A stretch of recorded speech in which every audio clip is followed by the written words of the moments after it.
ఊహలన్నీ పాటలే కనుల తోటలో, అదే తొలి కలల కవితలే మాట మాటలో.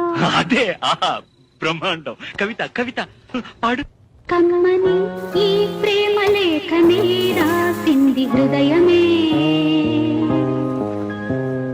ప్రియతమా నీ వచట కుశలమా నే నిజట కుశలమే.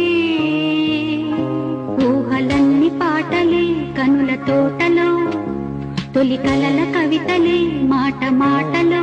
ఓహో